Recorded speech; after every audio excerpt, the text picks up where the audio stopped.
the name of Allah, the All-Merciful and the Most Giver. Peace be with you. It's my pleasure to talk with you about the wisdom behind suffering, or I'd like to name it a blessing in disguise. Here you are. One lives in this world between luxury and a bliss, enjoy oneself and a play, eating and drinking. Perhaps he's in the prime of life. He has hopes, dreams, and ambitions. However, he suddenly suffers an affliction, a chronic disease, or death of a loved one, financial hardship, or any type of pain or suffering that makes a person collapse and lose his hopes. Then a thought comes to one's mind that makes him say, "My Lord, why this sorrow? Why this ordeal? I belong to you. You know how to heal me. Why do you leave me?"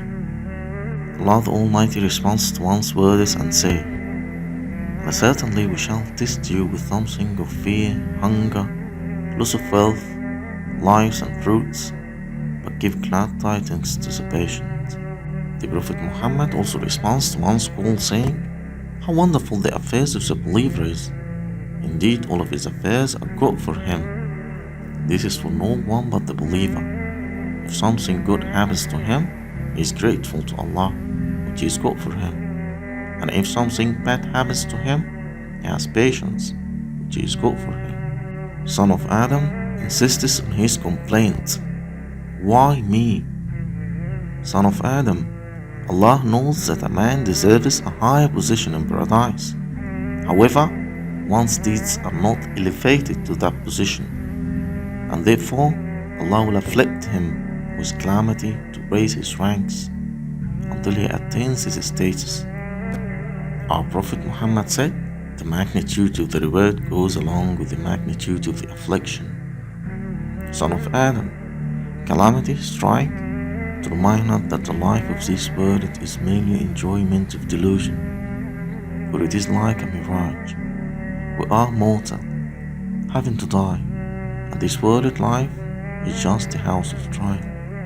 What should I do? Be like the Prophet of God, Ayub, Job. Job was a very wealthy person, owns a number of lands, cattle, and has a lot of children. However, Allah afflicted him. He lost all his wealth, all his children died, and he was severely ill for so long time. However, he remained steadfast and patient. Therefore, Allah gave him glad news, relieved him of his disease, and made him youthful as he had been before. Furthermore, Allah made his wife useful again, as a reward for her patience with the illness of her honorable husband. And finally, Allah bestowed them a large fortune and more than 20 children. Allah the Almighty says about him, "Truly, we found him patient. How excellent a slave! Verily, he was ever oft returning in repentance to us." Finally, I won't leave you with just a few tips. Show contentment to your Lord, and remember the Prophet Ayub and what Allah the Almighty said about him.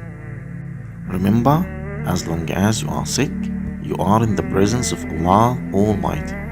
The Prophet said, "On the day of resurrection, Allah the Almighty will say, 'Son of Adam, I was sick, and he did not visit me.'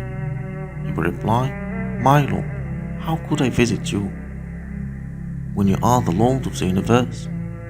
Allah the Almighty says, 'Did you not know that my servant so and so was ill, and yet you did not visit him? Did you not know that if you had visited him, you would have found me with him?'